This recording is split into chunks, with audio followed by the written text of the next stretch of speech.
Somewhere Better by I_am_Ellie on AO3. Episode 70. Chapter 18. Pity the Living. You want to talk about it? Nemuri asked, sitting beside him on the couch and painting her toenails. The polish was a deep, almost smoky purple, like the middle stage of a particularly awful bruise. The smell was sharp. Shouta couldn't stop wincing his nose. No, he said plainly. There was a handle of vodka and a jug of pop on the table, as well as 2 red solo cups. Somehow the smell of alcohol was still better than the smell of Nemuri's nail polish. Maybe he was just more used to booze. A common symptom of autism is sensory issue. Nope. He took another long, dip swig of vodka cherry coke concoction. It was disgusting. The sickly, coy sweetness mixed with the too sharp vodka in a way that Shouta knew it was just as repulsive coming back up tomorrow. He couldn't even begin to care less.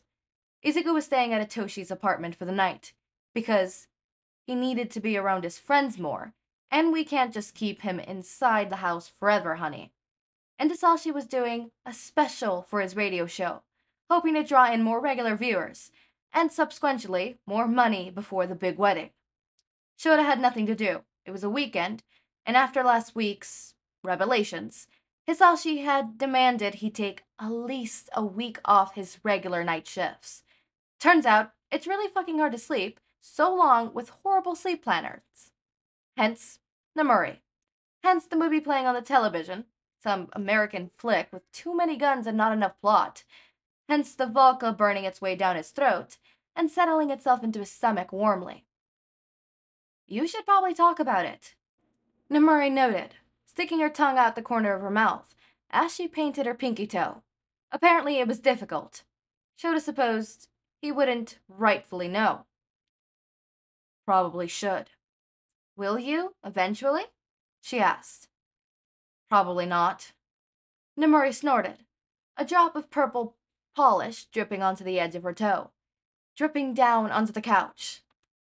Damn it all, Sho! She groaned. She closed the bottle of polish with a huff, collapsing back onto the couch, her drying toes sprawled out in front of her. On the television, a man got shot in the head. Shouta made another tally in his brain. That would be the 5th one since the beginning of the movie. They were only 30 minutes in. American action movies, he found, didn't have a lot of plot. But then, maybe that was what he needed. We should order takeout, Nemuri said suddenly. We should order more booze. Should have raised an eyebrow. We have booze. We have food in the fridge. You have frozen, pre-made dinners in the freezer. And you have jack shit in the fridge. The only booze you have right now is that shitty, cheap vodka that only you like. Shouta didn't bother telling her that the only reason he liked that shitty, cheap vodka was because it was cheap. He didn't think that would go well over. Plus, it was incredibly high in alcohol content. That was a good thing. When Shouta felt like getting hammered, it got him to that point faster. I have orange juice in the fridge, and bell peppers, and a thawed-out chicken, and bread, and potatoes, and a melon. Why do you have bread and potatoes in your fridge? Nemuri asked, with a wide-eye exclusion. Shouta shrugged. Rats. Sho, you don't have rats. Shouta shrugged again. He didn't bother telling her that. It was a habit he picked from his childhood when he lived in a shitty apartment. The rats had shown up after his mother had left, and he hadn't known how to get rid of them. But putting his bread and potatoes in the fridge had stopped them from getting to them. He saved enough money from poison and traps, eventually, even if it made him gag whenever he found a dead rat on the floor. The rats had gone. The habit had held and stayed, with clenched teeth. Anyways, we can't make anything to eat with that. Fried potatoes. Yeah, but we can't have just fried potatoes, Shouta. Nemuri huffed. That's like a side, you know? It's not a meal. It won't get you full. I ate fried potatoes for dinner all the time when I was a teenager. Shouta protested. And breakfast, and occasionally for lunch. Sometimes it was in all 3 meals of a day. Sometimes potatoes were all he had. Groceries from his mother never lasted long, and they were always far in between, and potatoes were so goddamn cheap. Yeah, and you were a twig, Nemuri scoffed. Come on. Nemuri stood from her couch, stumbling slightly.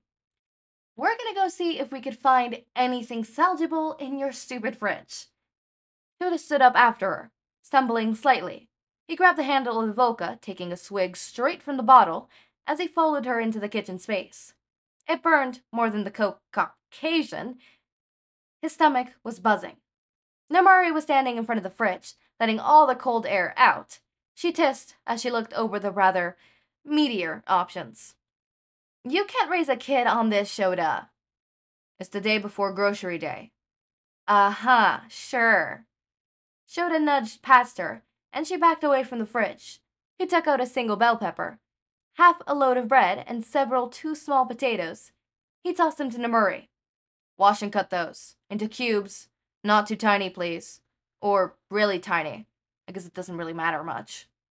He walked over to the counter, grabbed the cutting board and a large knife, and started, painstakingly, slowly, cutting the bells into thin strips. It was quite the process. It had been a while since he actually used a cooking knife. Or cooked anything, for that matter. He had a tendency to burn things, but he could make this by heart. It was practically muscle memory. Nemuri looked skeptical. Do you want me to skin them? She asked, gesturing towards the two potatoes. No, just cut them with the skin still on them. Good vitamins, and it gets all crispy. Makes the potatoes feel better. He heard the sound of tap running, quickly followed by Nemuri scrubbing the potatoes. Shouta continued to slice the bell peppers, and once that was done, he took a pan from under the stove. Into the pan went a dash of oil. Once Nemuri was done cutting the potatoes, those went into the pan as well, followed by a bit of kosher salt, and a liberal amount of grounded black pepper. He hadn't had this in years, and he hadn't had any salt or pepper to put in before, and he certainly hadn't made it drunk. Maybe those two differences would make it all better. Nemuri grabbed the vodka from where Shouta had left it on the counter, and poured a finger of it into the pan of potatoes. Nemuri giggled. Shouta grimaced but continued to stir the potatoes around in the pan, so the seasoning was evenly distributed, before setting the spatula aside and turning towards his sliced bell peppers. It was in a separate pan. He put the bell peppers with more oil and a dab of butter from the half-empty tube of fridge, and plenty of salt. The potatoes and peppers were done in 10 minutes, and in the remaining oil left from the potatoes, there was now dried and set to the side in a large bowl layered with paper towels. He fried 4 pieces of bread. By the time they were set aside on 2 paper plates, both sides were a nice, crispy golden brown. They had fried potatoes and bell pepper sandwiches that night, paired with far too much vodka. If Shouta stared at the sandwich for a while before taking a large bite, remembering hundreds of similar sandwiches before it, Nemuri either didn't notice or chose not to comment. That was just fine with Shouta. When Hizashi finally came home, hours later, nearing 3 a.m., Shouta and Nemuri were sitting together on the couch, covered in Shota's favorite weighted blanket. Shouta was heavily slumped against Nemuri's side, barely able to sit up, having done the majority of the drinking, snoring loudly. Nemuri had the handle of the vodka held in a loose, knuckled grasp, eyes glazed as she stared at the television. He could recall flashes of images, Nemuri and Hizashi, helping him into his bed, fixing him on his side with a bin close at hand in case he got sick at night. He also remembered Akio and Takara snuggling up at his back.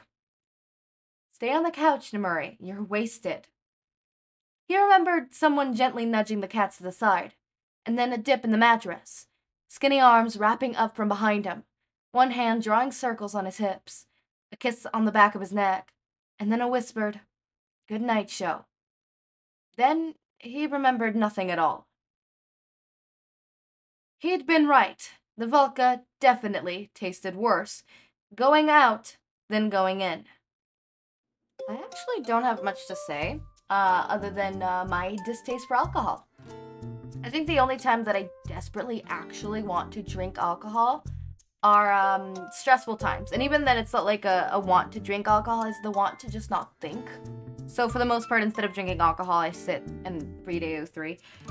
Look, do I have an alcoholism problem? No, I actually hate alcohol. Do I have an AO3 addiction problem? Don't look at me, you're the one watching this video. Don't look at me, you're the one watching this video. Take it, albeit I'm the one recording it, but we're not gonna talk about that. Don't look at me. Alright? It's healthier.